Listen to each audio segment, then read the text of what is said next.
l'hémogramme, la lecture et l'interprétation de l'hémogramme chez le patient diabétique. Vous allez voir, ce n'est pas une mince affaire. Donc, je vais commencer par des généralités.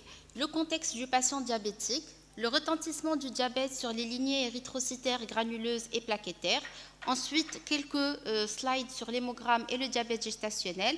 Et on terminera par un cas clinique si le temps le permet. Alors, je rappellerai rapidement que l'hémogramme, c'est l'examen biologique le plus prescrit dans le monde. C'est un examen pas cher et qui rapporte énormément. C'est le miroir du corps. Donc, faites-en autant que vous voulez. À chaque fois, il donne beaucoup de renseignements. Cependant, l'hémogramme, il présente une particularité, c'est l'interprétation en fonction du contexte clinique. Pourquoi? Parce qu'on peut avoir chez certains patients des valeurs qui sont hors normes ou hors intervalles normaux, alors que en concordance avec la situation clinique, il s'agit d'hémogrammes tout à fait normal. Donc la clinique, elle est très très importante pour l'interprétation de l'hémogramme. Pardon, je ne sais pas ce qui s'est passé ici.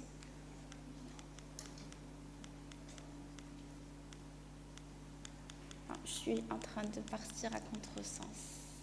Je ne sais pas ce qui se passe. Si vous pouvez reprendre, s'il vous plaît.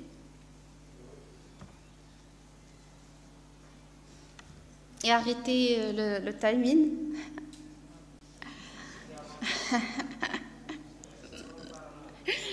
Le retard, monsieur Elia. Et donc, ce qui est important, je disais qu'avec l'hémogramme, ce n'est pas les valeurs que vous connaissez tous. Ça, ce sont des choses qui sont bien connues, que vous maîtrisez de manière générale. Ce qui est important, alors ce sont des constantes ou bien des indices qu'on utilise très peu. Et c'est vraiment bien dommage. Pourquoi? Parce que ces indices, il faut juste les automates qui sont à peu près tous pareils dans les laboratoires. Il faut justement paramétrer ces automates pour qu'ils puissent nous fournir certains indices. Donc, l'indice de distribution érythrocytaire, le volume moyen plaquettaire et aussi l'indice de distribution des plaquettes. Alors, je rappelle que l'indice de distribution des globules rouges, c'est un indice qui permet de mesurer l'hétérogénéité des globules rouges. La valeur normale, elle se situe entre 11,5 et 14%. Et quand on a une valeur supérieure à 14,5%, qu'est-ce que ça veut dire? Ça veut dire qu'on a une population qui est très hétérogène. C'est-à-dire qu'on a peut-être des globules rouges qui sont déformés, des globules rouges qui vont perdre de leur fonction. Et donc, on peut se poser différentes questions par rapport à cette situation-là. De même, le volume moyen plaquettaire, c'est la même chose que le volume moyen globulaire. Il permet d'estimer la taille moyenne de la plaquette. L'indice de distribution du volume plaquettaire aussi, c'est la même chose que l'indice de distribution des globules rouges. Donc, je vais vous montrer à travers cette présentation que ces indices sont très très importants et ils ont démontré un intérêt important chez le patient diabétique. Alors, juste pour vous dire que finalement, ces indices ils sont faits de manière courante, par exemple, cette numération d'un patient au niveau du CHU de Casablanca, eh bien, vous voyez, je sais pas le pointeur. Alors, vous voyez en bas que le volume moyen plaquettaire, il est identifié, de même que l'IDR. Donc, c'est juste une fois que vous demandez aux collègues médecins biologistes, voilà, nous avons besoin de ces indices, ben, ils pourront le faire facilement et ce, grâce juste à un calibrage et un réglage au niveau de leurs automates. Parce que quand on demande, c'est qu'on crée cette demande, bon, forcément, on va avoir un retour et puis on va élever le niveau. On ne va plus se contenter des constantes qu'on connaît tous, mais on va affiner notre diagnostic. On sait bien évidemment de la numération des réticulocytes dans certaines situations particulières, notamment dans le cadre des anémies normocytaires ou macrocytaires, et du frottis sanguin obligatoire dans certaines situations. Alors, les indications des numérations bien de l'hémogramme, elles sont très larges. Ce qui nous intéresse aujourd'hui, c'est lors des bilans de santé ou les check-up, où on peut prescrire facilement la numération, mais aussi dans le cadre de suivi de maladies chroniques telles que le diabète. Maintenant, qu'en est-il du contexte? Aujourd'hui, on parle du patient qui est atteint de diabète. Alors, chez le patient qui est diabétique, on va avoir des données qui sont assez particulières. La première des données, c'est que plus des 2/3 des patients qui sont diabétiques, ils sont dans des pays, on va dire, qui sont à revenus faibles ou intermédiaires. Donc, on va avoir une forte proportion de patients qui sont non contrôlés. Et cette forte proportion de patients qui sont non contrôlés, ils vont avoir des désordres métaboliques, cellulaires, mais ce qui m'intéresse aujourd'hui, ce sont les désordres sanguins, puisque les perturbations du diabète qu'entraîne le diabète en hématologie sont bien connues, sont bien codifiées, que ce soit au niveau de l'hémogramme ou que ce soit au niveau de l'hémostase, et ce n'est pas notre sujet aujourd'hui.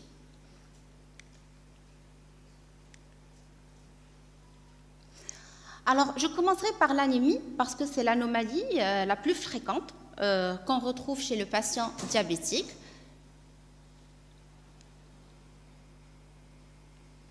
Les patients diabétiques, ils ont 2 à 3 fois plus de chances de développer des anémies que les patients sans diabète.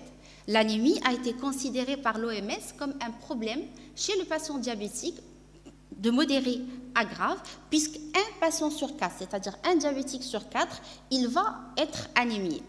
Alors l'anémie est l'un des principaux défis cliniques de santé publique qui influe la progression des complications chroniques.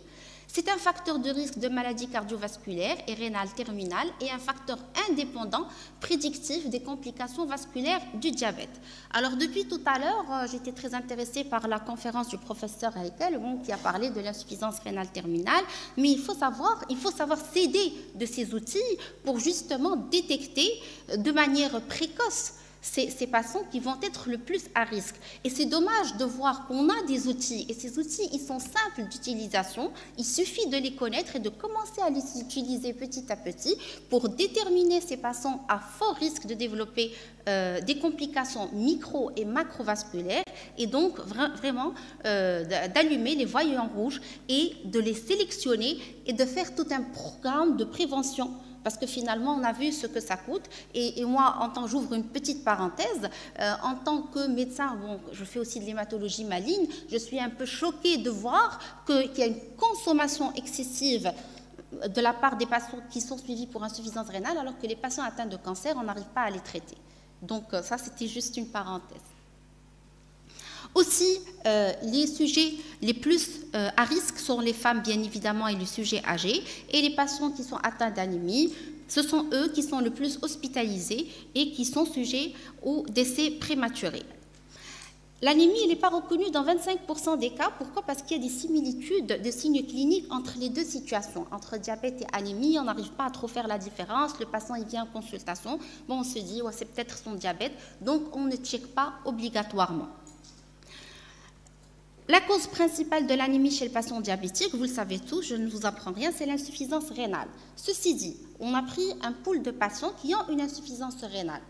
D'accord? D'autres causes, diabétiques et non diabétiques. Les patients diabétiques avec insuffisance rénale avaient des taux d'anémie beaucoup plus profonds que les patients non diabétiques avec toujours insuffisance rénale. Les mécanismes, ils sont multifactoriels, complexes et non encore élucidés, malgré des explorations, malgré des pistes physiopathologiques. Et puis, malgré une exploration qui va être correcte, on ne va pas avoir d'origine, on ne va pas connaître l'étiologie dans 26% des cas. Alors, dans une étude qui a randomisé 20 000 patients à peu près, on a retrouvé une incidence de patients qui ont été, parmi les patients qui ont été randomisés, 29% avaient une anémie. Et cette anémie était en relation significative avec le sexe, puisque les femmes, elles sont beaucoup plus sujettes aux anémies, aussi avec le statut non contrôlé de la maladie, et aussi avec l'âge, le sujet âgé fait beaucoup plus d'anémie que le sujet jeune. Les causes de l'anémie, d'abord, c'est l'inflammation, qui on se dit diabète, qu'est-ce qu'on va retrouver au niveau de l'hémogramme? Peut-être anémie, hypochrome, microcytaire, ce qu'on appelle les anémies des états inflammatoires. D'accord? Oui, c'est une composante parce qu'effectivement, on va avoir une inflammation, et qui dit inflammation, on va avoir une augmentation des cytokines inflammatoires et donc une augmentation de l'hepcidine. Est-ce que vous connaissez l'hepcidine? L'hepcidine, c'est l'hormone de régulation du fer. Alors l'hepcidine, quand elle est élevée, elle va venir ici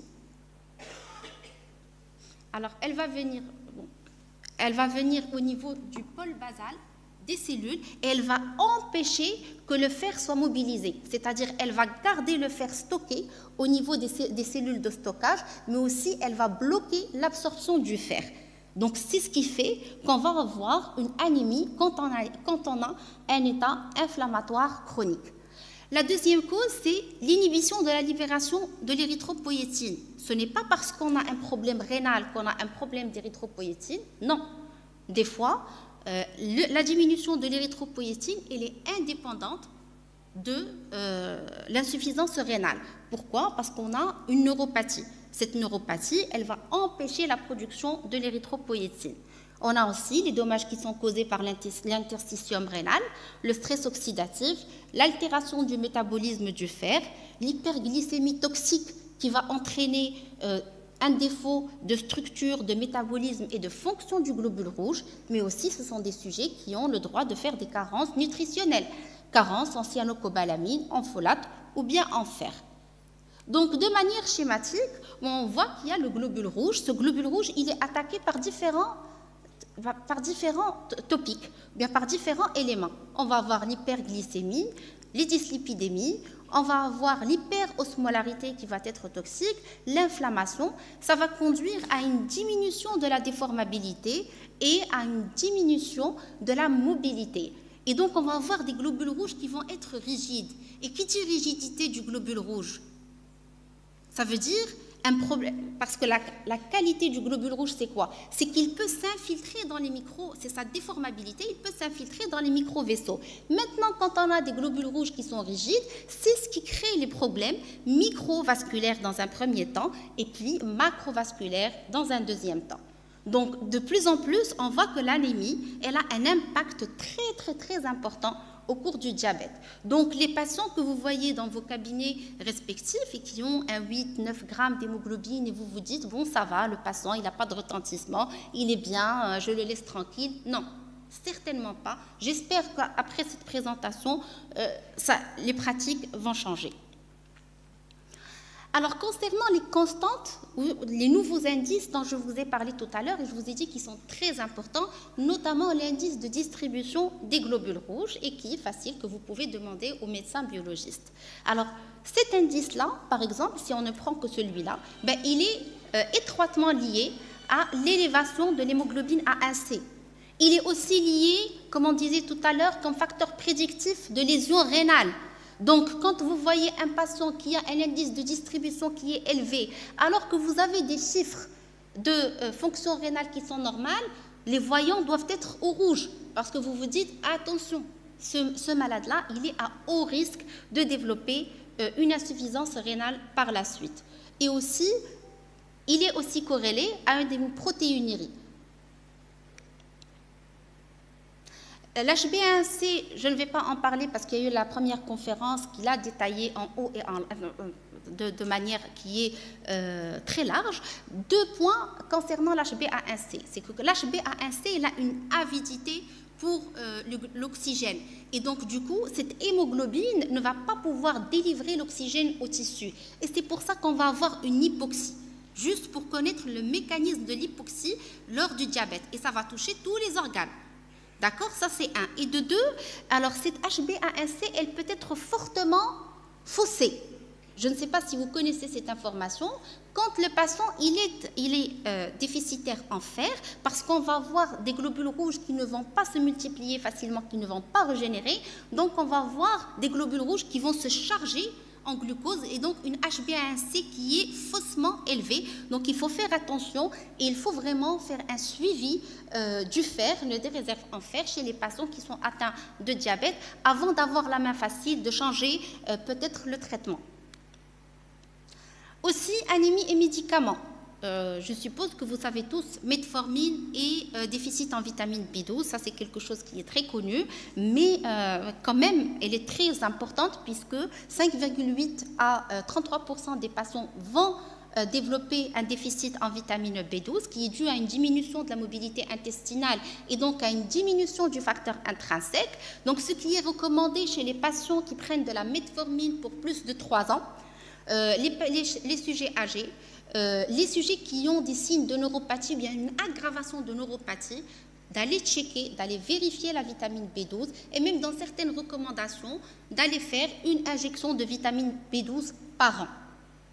Alors aussi, les IEC et les ARA entraînent une diminution de la synthèse de l'érythropoïétine. Donc faites attention quand vous prescrivez parce qu'en général, c'est des patients qui ont plusieurs comorbidités, ils sont hypertendus, ils sont anémiés et donc ils ont le diabète. Faites attention aux prises médicamenteuses. Alors IEC, ARA.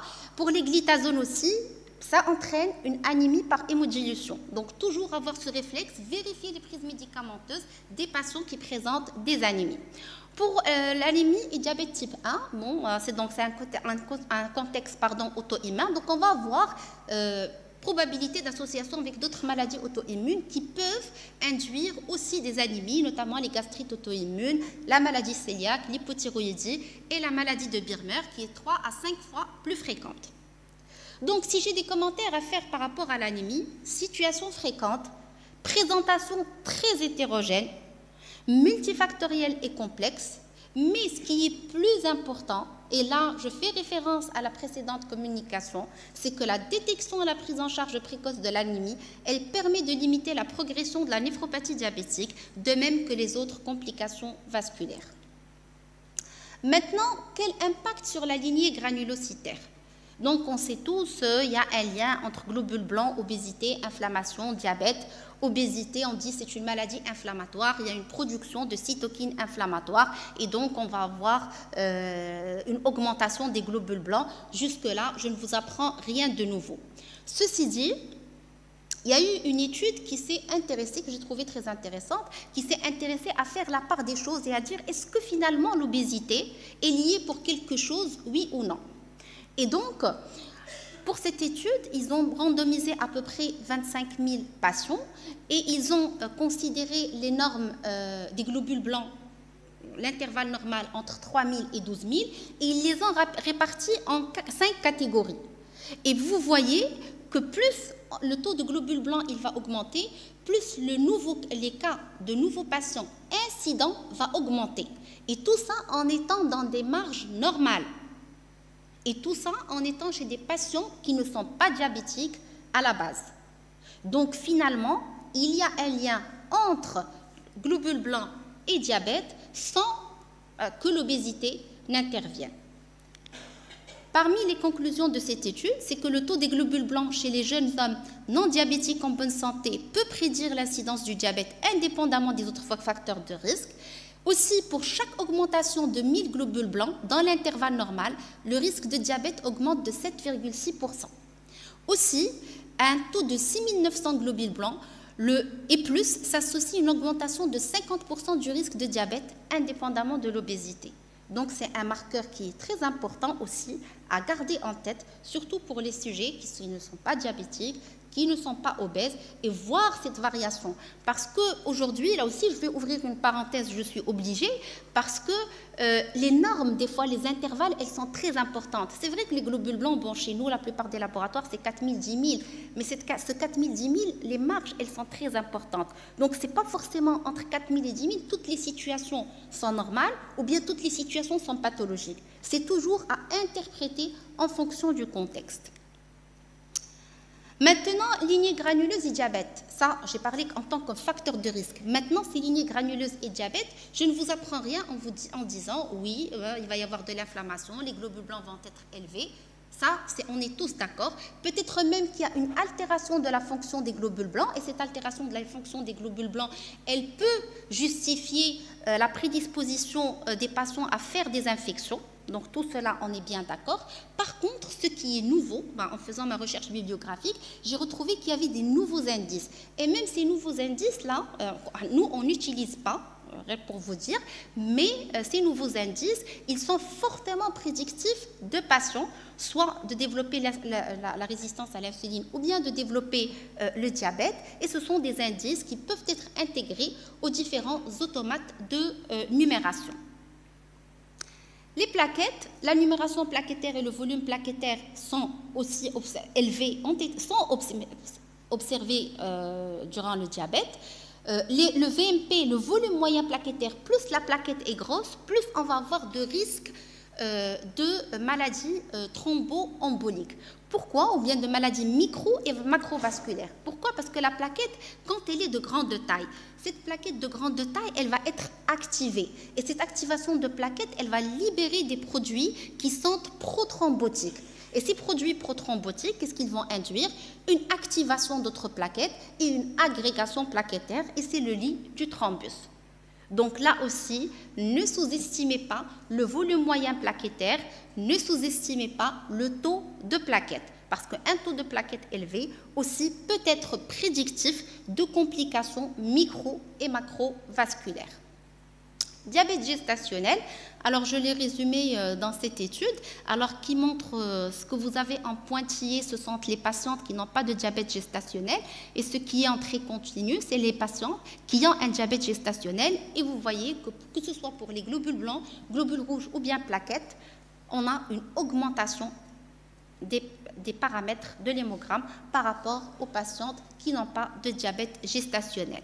Et parmi les conclusions de l'étude, ils ont dit aussi que ces paramètres-là étaient augmentés, non pas à la fin, au moitié de la grossesse, mais dans l'étape de la conception. Il y avait des indicateurs que cette femme allait développer un diabète gestationnel. Petite parenthèse là aussi, ils ont trouvé que les patientes qui étaient sous traitement substitutif en fer juste avant de tomber enceinte et qui avaient reçu trop de fer étaient susceptibles de développer un diabète gestationnel. Là, le cas clinique que j'espère que vous allez trouver intéressant. Safia, 61 ans, elle se présente à la consultation pour une asthénie, altération de l'état général, amaigrissement de 4 kg en 3 mois, dysurie et douleurs osseuses causant un inconfort général. C'est une patiente qui est tabagique, occasionnelle. Elle est diabétique type 2 depuis 5 ans, sous metformine 1 g par jour. Elle vous dit qu'elle est bien contrôlée, qu'elle suit bien son traitement, son régime. Alors quand vous l'examinez, vous trouvez qu'elle est fatiguée, pâle. Elle rapporte une baisse de l'acuité visuelle. Elle a des douleurs osseuses, mais le reste de l'examen, il est tout à fait normal. Alors, excusez-moi, je vais griller les éléments. Alors, je vous présente son hémogramme. Qu'est-ce que vous voyez? Anémie, oui. Hypochrome microcytaire, légèrement hypochrome microcytaire, on va dire, d'accord? Leucocyte, normal, très bien. Et les plaquettes? 430 000 quand même. Il y a une légère thrombocytose, d'accord? Est-ce que vous n'avez pas de remarques?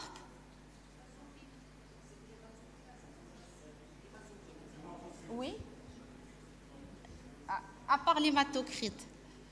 Depuis tout à l'heure, je suis en train de vous dire qu'il y a de nouveaux indices qu'il faut demander. L'indice de distribution, c'était l'objectif de vous donner un hémogramme qui est tout à fait normal, ce que vous recevez comme les hémogrammes de ville, mais de vous dire, attention, il faut rechercher les indices dont je vous ai parlé. D'accord? Donc, il faut demander ces indices, je vais vous dire pourquoi. Donc, ça, c'est la première chose. Qu'est-ce que vous faites? Quoi d'autre? Vous demandez les indices, vous demandez l'IDR, VMP, d'accord? Ce sont des indices simples. Quoi d'autre? Oui, la ferritine, je serais plus d'accord sur la ferritine. Oui, quoi d'autre? Pardon? Le bilan inflammatoire, excellent. Vous demandez quoi dans le bilan inflammatoire? CRP, VS, CRP, quoi d'autre? EPP, bravo. EPP, effectivement, il faut demander l'électrophorèse des protéines sériques. Quoi d'autre? Vous demandez une fonction rénale. ECBU, elle se plaint de dysurie, on revient toujours au signe clinique de la patiente, d'accord? Et peut-être une échographie abdominopelvienne. Oui, si vous voulez. Maintenant, c'est vraiment ce qu'on fait dans l'extrême urgence. La patiente, elle est venue avec une situation, on essaie de régler, on essaie de comprendre un peu la situation. Ben, effectivement, on demande l'IDR, VMP, ferritinémie, bilan inflammatoire, échographie abdominopelvienne, ECBU, fonction rénale, aussi parce que c'est une patiente diabétique et on n'a pas de statut par rapport à son diabète, donc on demande l'HbA1c, glycémie à jeun. Résultat de l'IDR, 19%. C'est élevé. On a dit 11 à 14%. D'accord? Donc, une hétérogénéité très importante. VMP, c'est entre 11 à 14. Il est aussi élevé. Donc, moi, clinicien, je vois ces chiffres. Je m'arrête là. Hein. Je ne vois pas encore les autres résultats. Les voyants, mais je suis au rouge. Je ne sais pas quelle couleur plus attirante que le rouge. C'est-à-dire que cette malade, elle est à très haut risque, d'accord, de développer des maladies micro- et macrovasculaires, exactement. Et donc, juste avec ces éléments, vous vous dites, attention, la patiente, elle n'est pas contrôlée, la patiente, elle est en train d'évoluer, elle est en train de faire des complications. Et j'ai bien mentionné que la fonction rénale était normale, que le CBU, il y avait une infection à Escherichia coli, et la surprise, quand on a fait l'électrophorèse des protéines sériques, il y a un pic monoclonal. D'accord? Alors, l'idée, c'est quoi? C'est de dire, faites attention quand vous recevez un patient qui a une pathologie chronique, et surtout avec de lourdes conséquences, faites attention parce que ce patient peut avoir plusieurs choses en même temps. Et de rester clinicien et de voir chaque signe et d'essayer de l'interpréter, chaque signe, tout seul. Et essayer de rassembler le tout par la suite. Alors, qu'est-ce que je voudrais que vous reteniez à la fin de cette conférence? C'est que l'hémogramme chez le patient diabétique, c'est un examen important puisqu'il permet de suspecter, d'orienter et de prédire des situations à haut risque. D'accord? Il faut rester vigilant quant à l'interprétation. C'est vrai, on a tous l'habitude de voir les hémogrammes, on les yeux comme ça, oui, ok, ça. Non. Chez le patient diabétique, je vous invite vraiment à voir cet hémogramme et à prendre votre temps pour l'analyser correctement. Il ne faut pas sous-estimer certaines anomalies, puisque certaines anomalies, comme on l'a dit, elles sont prédictives de haut risque cardiovasculaire. L'importance du suivi et du contrôle du diabète, parce que finalement, toutes ces anomalies, elles sont induites parce qu'il y a un diabète non contrôlé. Mais finalement, on contrôle notre diabète, c'est le meilleur traitement. Attention au diagnostic différentiel, et là, c'est le suivi. Parce que quand vous avez des anomalies, vous essayez de corriger, il faut suivre. C'est l'évolution qui va vous montrer est-ce que c'est bien, vous êtes dans le bon chemin, ou bien est-ce qu'il va falloir l'orienter vers un spécialiste parce qu'il y a des diagnostics différentiels, sujet âgé, myélodysplasie ou autre. Et puis, l'importance des nouveaux indices. Petit à petit, je sais qu'on ne va pas changer nos méthodes ou bien nos habitudes aujourd'hui, demain, mais petit à petit, on va y arriver, on va le faire parce que ça va devenir une nécessité d'utiliser ces nouveaux indices. Donc, je vous remercie.